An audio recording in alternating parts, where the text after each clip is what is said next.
শ্রীধাম বৃন্দাবনে ভগবান কৃষ্ণচন্দ্র তিনি যে প্রভাস নদীর তীরে যজ্ঞ করেছিলেন, তিনি কিন্তু দ্বারকাধীশ হয়েও দ্বারকায় তিনি যজ্ঞ করেননি, করেছিলেন প্রভাস নদীর তীরে। তো আমাদের সেই জন্যই একটু জানতে হবে মা, তিনি প্রভাস নদীর তীরে কেন যজ্ঞ করেছিলেন সেটা আমাদের একটু জানতে হবে। একটু শান্তভাবে বসবেন। করুণাময় গৌর গোবিন্দ তিনি যে প্রভাস তীরে যজ্ঞ করেছিলেন তার কারণ হচ্ছে অনেকগুলো কারণ, অনেক কিছু তো বলা সম্ভব নয়, একটু একটু করে বলবো, একটু বুঝে নেবেন। জয় রাধে রাধে। ওমা এইদিকে তাকান, আমার দিকে, আমার দিকে। গুজরাটে একটি জায়গা আছে, যে জায়গাটির নাম হচ্ছে সৌম্যতীর্থ। যারা গিয়েছেন অনেকেই জানেন। ওই সৌম্যতীর্থে মহাদেব, দেবাদিদেব মহাদেব ভোলানাথের বিগ্রহ আছে। ভোলানাথের সেবা হয় সেখানে। আর সেই ভোলানাথের নাম হচ্ছে সোমনাথ। আর সেই সোমনাথ অনুসারেই জায়গাটির নাম সৌম্যতীর্থ। এখন ওই সৌম্যতীর্থে একটি নদী আছে বাবা, যার নাম প্রভাস। মা, সেই প্রভাস নামটা কে দিয়েছে এবার আসুন আমরা জানি। নদীর নাম প্রভাস হলো কি করে? চন্দ্রদেবের 27 জন স্ত্রী, তথাপিও গুরুপত্নীর প্রতি তিনি আকৃষ্ট হয়েছিলেন। গুরু বৃহস্পতির সহধর্মিনীর প্রতি যখন আকৃষ্ট হন, তখন অভিশাপ দিয়েছিলেন গুরুদেব যে তোমার এই যে কুদৃষ্টি, এর কারণে আমি গুরু তোমায় অভিশাপ দিলাম।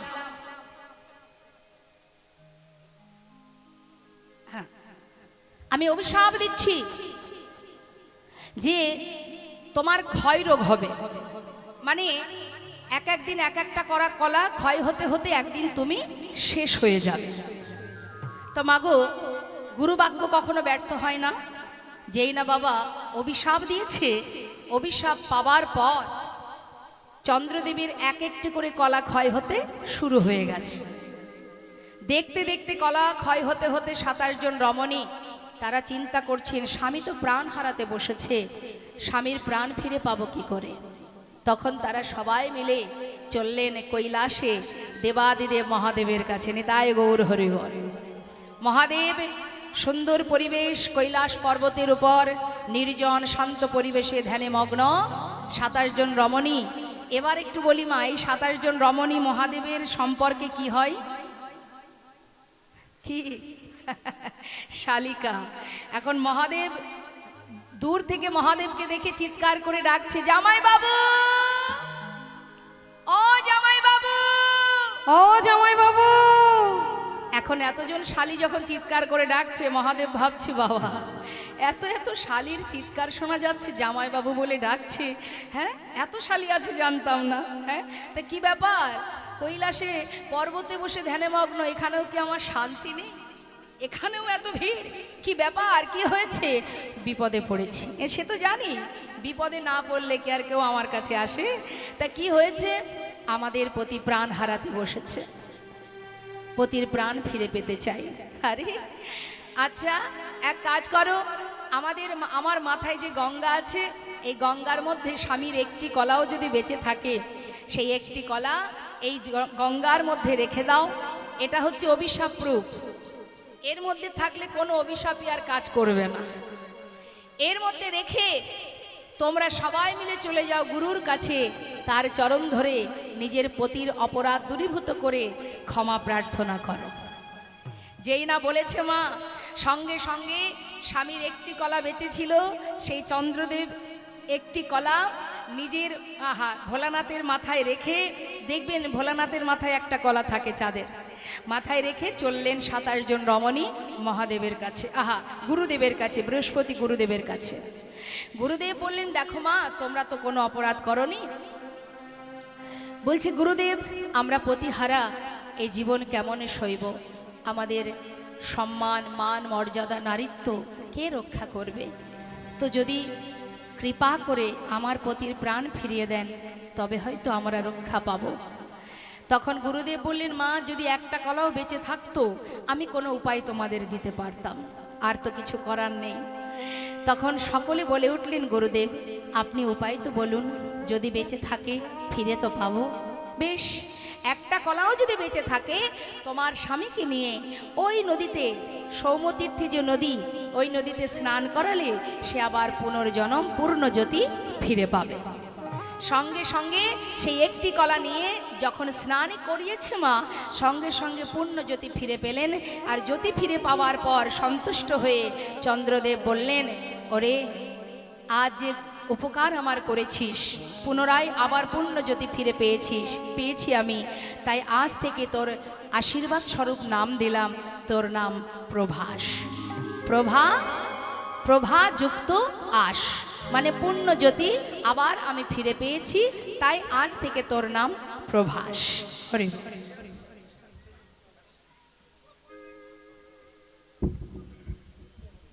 এক মিনিট একটু ক্ষমা চেয়ে নিচ্ছি। শম্পা গোস্বামী যিনি কীর্তনিয়ার, উনি এত ভক্ত আপনার।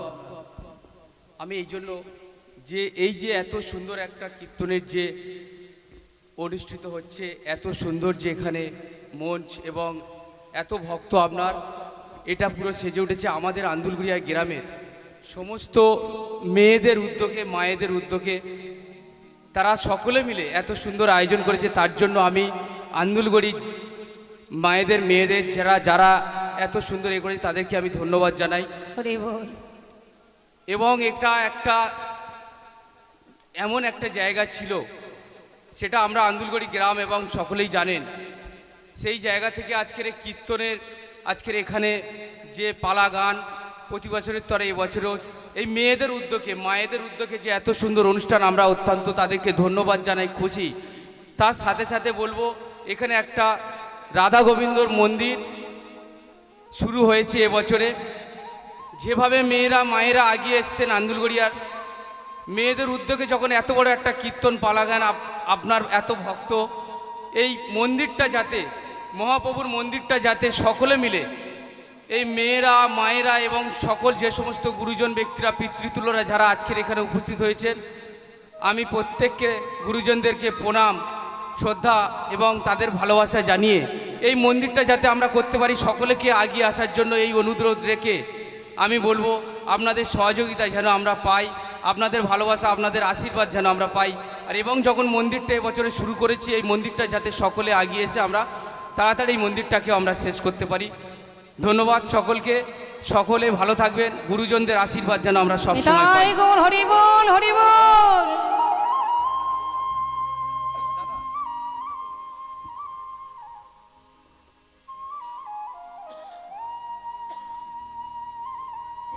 আর আমার মা এখানে বসে আছেন, পিতামাতার আশীর্বাদ ছাড়া আমরা কোনো কিছু করতে পারতাম না। আমার পিতা ঈশ্বর শঙ্কর মণ্ডল, তিনি আজকে নেই, কিন্তু আমার মা এখানে বসে আছেন। মা আর বাবার আশীর্বাদে, মায়ের আশীর্বাদে আমি ওনার যে এত ভক্ত এবং ওনার অনেক নাম, যে কীর্তন পালাগান উনি শুরু করেছেন, আমি ডিস্টার্ব করব না।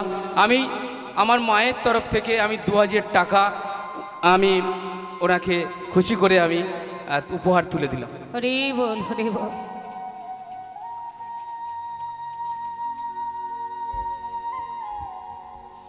হরে কৃষ্ণ।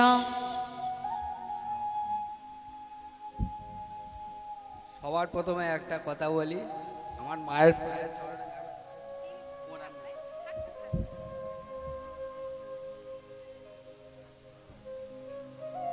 তবে মায়ের এই রাধা গোবিন্দ আমার খুব সুন্দর লেগেছে। গানে আমি সন্তুষ্ট হয়ে মাকে আমি 500 টাকা পুরস্কৃত করি।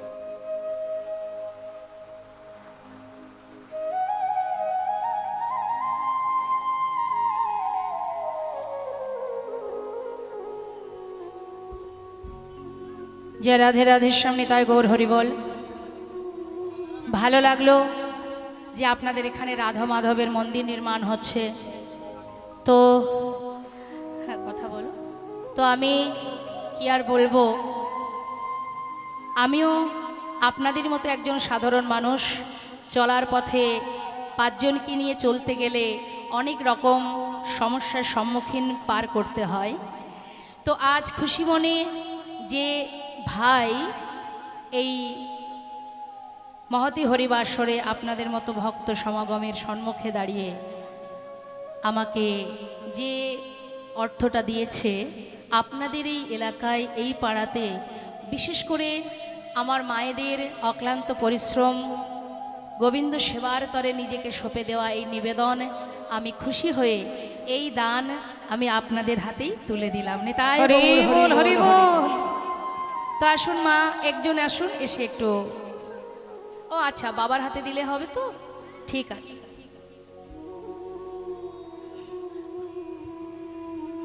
জয় নেতাই, জয় গো, জয় রাধে রাধে শ্যাম, হরে কৃষ্ণ। আপনারা আপনাদের যথেষ্ট চেষ্টা দিয়ে, প্রাণপণ দিয়ে রাধা মাধবকে আপনাদের ঘরের কাছে নিয়ে আসুন, নির্মাণ করুন, মন্দির নির্মাণ করুন, আর ভগবানের সেবার ব্যবস্থা করুন। তাই গৌর, হরি বল, হরি বল, হরি বল। আচ্ছা, সেই সাথে আমি বলবো আস্তে মা আস্তে, রাধে রাধে। এখানে অনেক ভক্ত হয়েছে, ভক্তরা সবাই তার উঠে এসে আমার কাছে দিতে পারবে না। যদি কারোর মনে চায়ও কিছু দেওয়ার তার সামর্থ্য অনুযায়ী, তো তারা হয়তো এখন এই বিঘ্ন ঘটবে, আসরে আসলে বিঘ্ন ঘটবে, সেই কারণে আসতে পারবে না। যদি আপনারা দু একজন এখানে একটু রাধা মাধবের মন্দিরের জন্য, ভগবানের সেবার জন্য ভিক্ষা করতে যান, আপনারা যেতে পারেন। ভক্তরা আছেন, কিছু না কিছু অবশ্যই গোবিন্দ সেবার তরে সবাই দান করবে, আর এই দানই আমাদের জীবনের শ্রেষ্ঠ দান, উত্তম দান। তাই যেতে পারেন। মায়েদের বলবো আপনারা আঁচল পেতে ভক্তদের কাছ থেকে গোবিন্দের জন্য ভিক্ষা করে নিয়ে আসুন। যেমনভাবে ভিক্ষা করেছিলেন গোবিন্দের জন্য কৃষ্ণের প্রিয় সখা সুদামার স্ত্রী, ঠিক তদ্রূপ আপনারাও সবাই গিয়ে ভিক্ষা করে নিয়ে আসুন। ভগবান বিশ্ব ব্রহ্মাণ্ডের মালিক ঠিকই, কিন্তু তিনি ভক্তের দেওয়া কিঞ্চিত দান তিনি বড় ভালোবাসেন। হ্যাঁ, কারণ এর মধ্যেই ভালোবাসা লুকিয়ে আছে। জয় নিতাই, জয় গৌর। তো আমরা লীলার মধ্যে থাকবো মা। তো কি হচ্ছে মহাজন, আস্তে আস্তে, হ্যাঁ কথা না। তো এবার কি হলো, আজ প্রভু আমার, আহা ভোলানাথ বললেন যে এই কর্মটা করলে তোমার পতির প্রাণ ফিরে পাবে। খুশি হয়ে প্রভাস নদীকে বললেন, আজ থেকে তোমার নাম প্রভাস। কিন্তু এই প্রভাস নদী আবার অভিশপ্ত হয়েছিলেন বাবা। এক মণিপুত্র তৃষ্ণা নিবারণের জন্য জল পান করতে যাবার পর সেই প্রভাস নদীর জলে ছিল এক কুমির, সেই মণিপুত্রকে সেই জলের ভিতরে টেনে তাকে খেয়ে ফেলে। তাই মণিবর অভিশাপ করেছিল যে তোমার পক্ষে যে আমার পুত্র প্রাণ হারিয়েছে, তাই আমি অভিশাপ দিলাম, একটু একটু করে তোমার বক্ষের জল শুকিয়ে যাবে। তোমার এই বক্ষের উপর দিয়ে প্রত্যেকটি জন্তু জীব হাঁটাচলা করবে, প্রখর রৌদ্রে শুকিয়ে যাবে, মলমূত্র ত্যাগ করবে, অসহ্য কষ্ট ভোগ করতে হবে তোমায়। তখন প্রভাস করজোড়ে বলেছিলেন, এমন অভিশাপ দেবেন না, কারণ আমার কোনো অপরাধ নেই। আমার বক্ষে যে কুমির বাস করে সেই আপনার সন্তানকে প্রাণে মেরেছে। তখন সেই মণি বলে উঠলেন, বেশ, তবে শোনো, আমি অভিশাপ যখন দিয়েছি তেমন আশীর্বাদও করে গেলাম। যেদিন এই প্রভাস থেকে জল নিয়ে ভগবান কৃষ্ণ রাধারানীর চরণ ধোয়াবে, সেই দিনই এই অভিশাপ থেকে তুমি উদ্ধার হয়ে যাবে। তাই গৌর, হরি বল, হরি বল। তাই বাবা সেই প্রভাস নদীর তীরে, প্রভাস নদীর অভিশাপ থেকে মুক্তি দেবার জন্যই ভগবান প্রভাস নদীর তীরে যজ্ঞ করেছিলেন।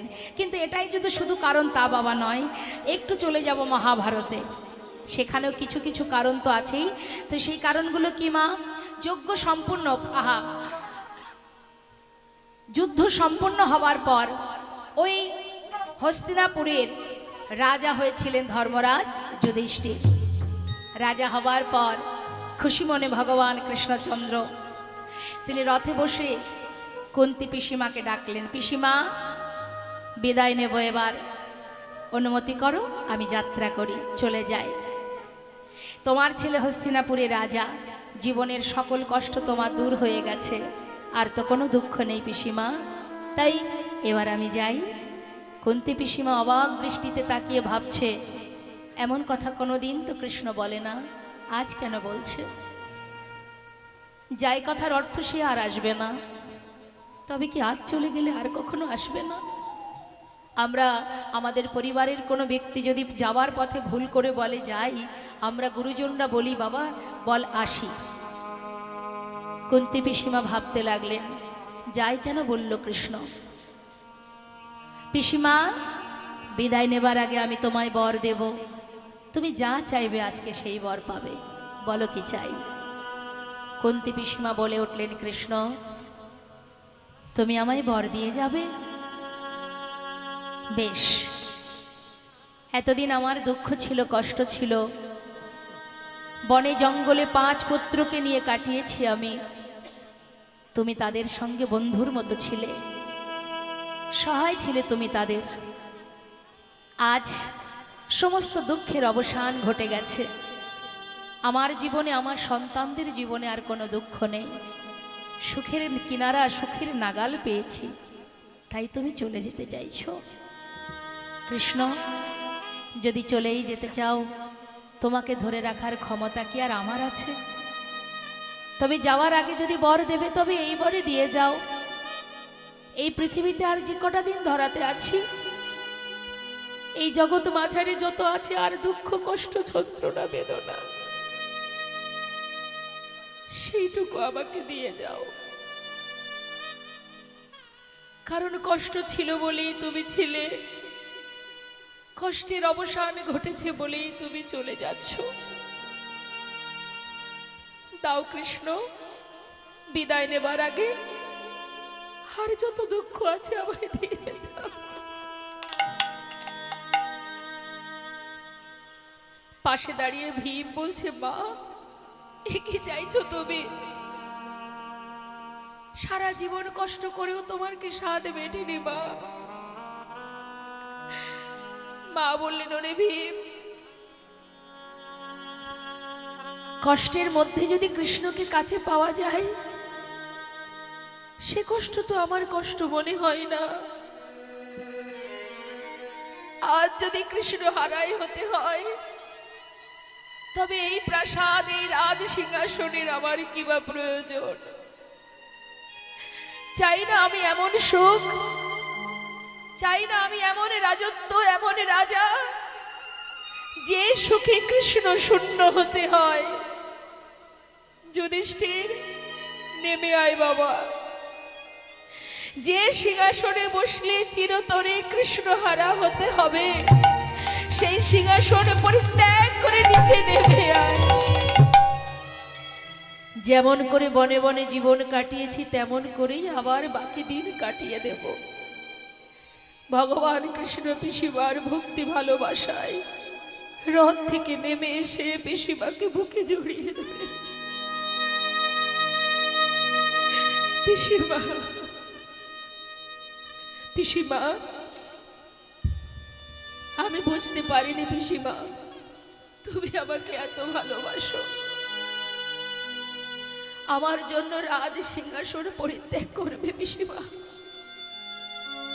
না, আমি কথা দিয়ে গেলাম, যখনই তোমার মনে পড়বে আমার কথা, আমি তোমার কাছে এসে হাজির হয়ে যাব, কথা দিলাম।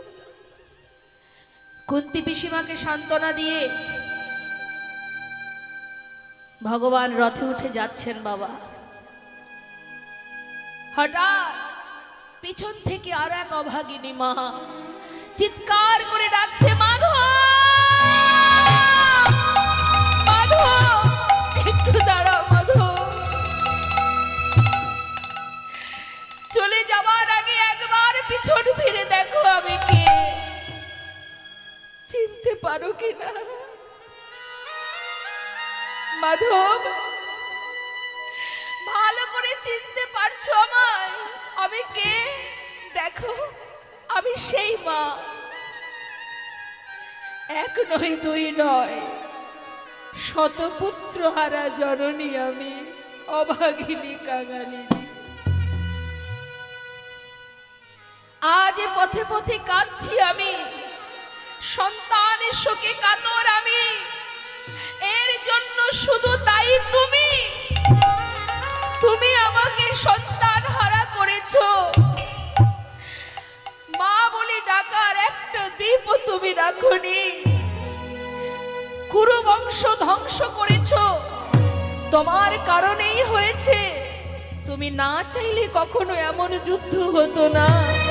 মাধব, আমি সুবল কন্যা, আমি গান্ধারী। আমার সাধনায় যদি আমি সিদ্ধি লাভ করে থাকি, আজ আমি তোমায় অভিশাপ করছি। যেমন কুরু বংশ ধ্বংস করে দিয়েছ, তেমন তোমার যদু বংশ ধ্বংস হয়ে যাবে। একটা দ্বীপও বেঁচে থাকবে না তোমারও মৃত্যু হবে। এক ব্যাদের হাতে তীরবিদ্ধ হয়ে তোমার মৃত্যু হবে। সমস্ত রাজসভায় যারা ছিলেন মা, সবাই ছুটে এসে মাতা গান্ধারীকে জড়িয়ে ধরে বললেন, তুমি এমন অভিশাপ দিও না মাধবকে, অভিশাপ ফিরিয়ে নাও মা, ফিরিয়ে নাও। মাতা গান্ধারী ক্ষোভে দুঃখে অভিশাপ দিয়ে কাতর হতে হতে তিনি ধুলাই লুটিয়ে পড়লেন। ভগবান রথ থেকে নেমে এসে সবাইকে বললেন, তোমরা শান্ত হও, কেউ আমার মাকে বাধা দিও না, তাকে বলতে দাও। জয়ের আনন্দ যেমন আমি পেয়েছি, পরাজয়ের যন্ত্রণাও আমি পেয়েছি। যে সকল মা আশীর্বাদ করেছে, সেই আশীর্বাদের আনন্দ সুখ যেমন পেয়েছি, যে সকল মা অভিশাপ করেছে, সেই অভিশাপও আমি মাথায় নিতে চাই। বাধা দিও না মা, তোমার কথাই সত্য হবে। তাই হবে, শিরোধার্য করলাম, এই অভিশাপই সত্য হবে। যদু বংশ ধ্বংস হবে, আমারও মৃত্যু হবে। মাগো, সেই যদু বংশ 56 কোটি, 56 কোটি যদু বংশের সন্তান। একটু একটু করে যখন যৌবন বয়স, তারা এমনই দুষ্টু হলো, এমনই উদ্ধত্ত হলো, এমনই দুরন্ত হলো। সেই 56 কোটি যদু বংশের ছেলেরা তারা ধরাকে সরা জ্ঞান করতে শুরু করলো। গুরুজনকে সম্মান করে না, শ্রদ্ধা ভক্তি করে না। এতটাই দুরন্ত, এতটাই দুষ্টু, এতটাই উদ্ধত্ত তারা। এক সময় তাদের মধ্যে একটি সন্তান, একটি ছেলে, যার নাম শাম্ভ, পেটে কড়া বেঁধে নিয়ে গেছে জঙ্গলে শাড়ি পরিয়ে। কেন নিয়ে গেছে? যে সকল মুনি ঋষিরা ধ্যানে মগ্ন, তাদেরকে বিভ্রান্ত করার জন্য। এখন যে সকল মুনিরা ধ্যানে মগ্ন, সেখানে গিয়ে দুর্বাসা মুনির কাছে গিয়ে বলছে, ও মুনিবার, মুনিবার, ধ্যানে মগ্ন হয়ে আছো যুগ যুগ ধরে, আমাদের এই মেয়ের গর্ভে কে জন্ম নেবে বলতে পারবে? মুনিবর বললেন, তোমরা বালক ঘরে ফিরে যাও, এমন করে আমাদেরকে বিরক্ত করো না। আরে বিরক্ত মানে? গর্ভে কে আছে সেটা একবার বলতে পারবে না? কেমন সাধনা তোমাদের, যুগ যুগ ধরে সাধনা করছো, বলতে পারবে না কে আছে? বারবার বিরক্ত করার ফলে সেই মুনি রেগে উঠলেন, বলেও দিলেন, তবে শোন, যে এর গর্ভে আছে, এর গর্ভ থেকে যে ভূমিষ্ঠ হবে, তার হাত দিয়ে তোদের এই 56 কোটি যদু বংশ ধ্বংস হবে। যেই না বলা মা, ওই যে পেটের মধ্যে কড়াটা বাঁধা ছিল, সেটা ফাল হয়ে প্রসবিত হলো।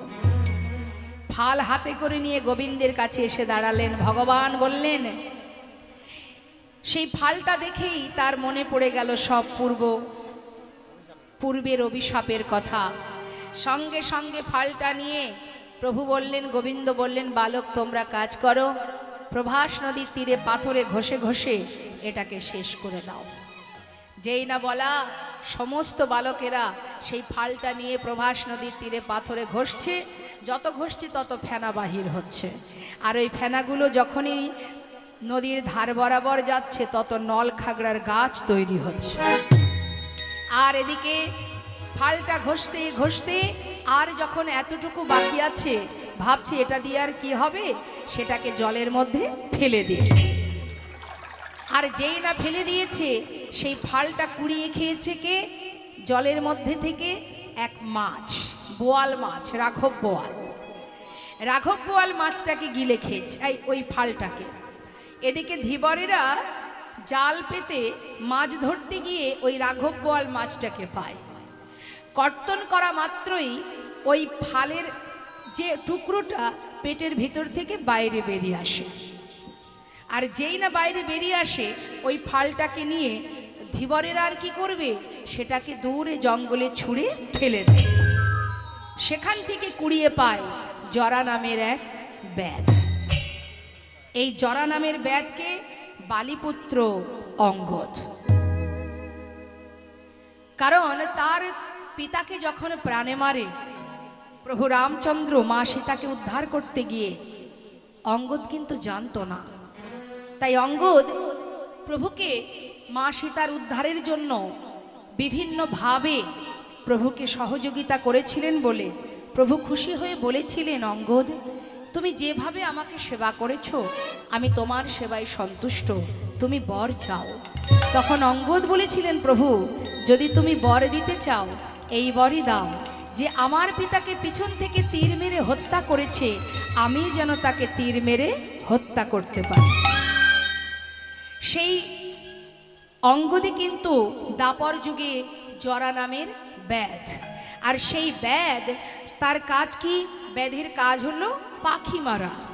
সে পাখি মারবে বলে চারিদিকে ঘোরে, হঠাৎ সেই ফালটাকে দেখতে পেয়ে তীরের আগায় সেটাকে বিঁধে রাখে। কেন? পাখি মারতে আরো সুবিধা হবে। এখন করুণাময় গোবিন্দ প্রভাস নদীতে যজ্ঞ সম্পূর্ণ করবার পর প্রভু আমার এই যে 56 কোটি যদুবংশ, তাদের মধ্যে কি হবে সেটাও বললেন। কি হবে না, প্রথমে নদীর তীরে তাদের মধ্যে হবে কথা কাটাকাটি, তারপরে হবে হাতাহাতি, তারপরে মারামারি। এবার যখনই মারামারি হবে মা, একে অপরকে মারবে, তো মারামারি করতে গেলে লাঠির দরকার। লাঠি কোথায় পাবে? ওই যে নলখাগড়ার গাছ, ওই নলখাগড়ার গাছ যে যাকে তুলে আঘাত করবে সেই ওই ভূমিতে পতিত হয়ে যাবে। এটা আমার গোবিন্দের সব কিছু কল্পনা করা, সাজানো, সব কিভাবে কি হবে। আর প্রভু থাকবেন নিম্ন বৃক্ষের ডালে, চরণটা দুলবে, মাছরাঙা পাখি ভেবে ব্যাধ যখনই তীর ভেদ করবে করুণাময় গোবিন্দ ভূমিতে পতিত হবে। করুণাময় প্রভু আমার যজ্ঞ সম্পূর্ণ করে, এই প্রভাস যজ্ঞই কিন্তু তার শেষ যজ্ঞ।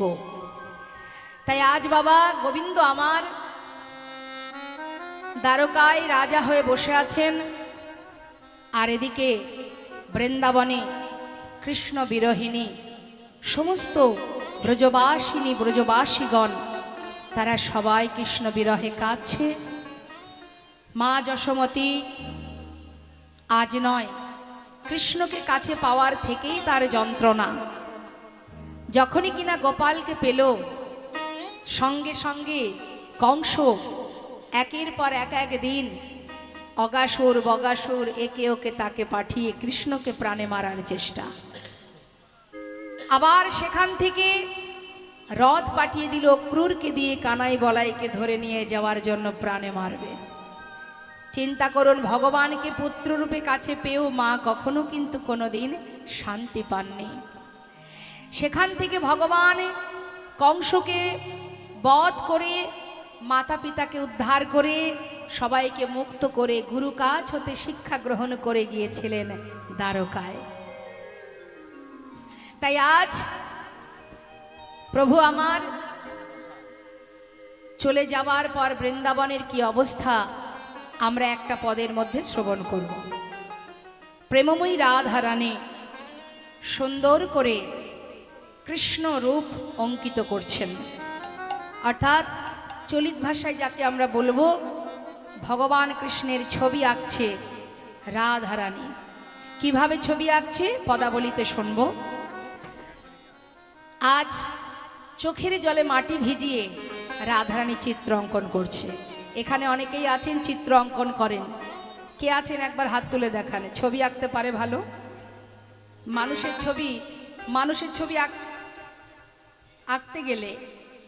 ছবি আঁকতে গেলে কোথা থেকে শুরু করতে হয়? জানিস একটা মানুষের ছবি আঁকতে গেলে হয় মস্তক থেকে শুরু করতে হয়, না হলে চরণ থেকে শুরু করতে হয়। আর আমার রাধারানী তিনি চোখের জলে মাটি ভিজিয়ে চিত্র অঙ্কন করছে গোবিন্দের। কিভাবে আঁকছে শুনবো, এটাই পদের মধ্যে।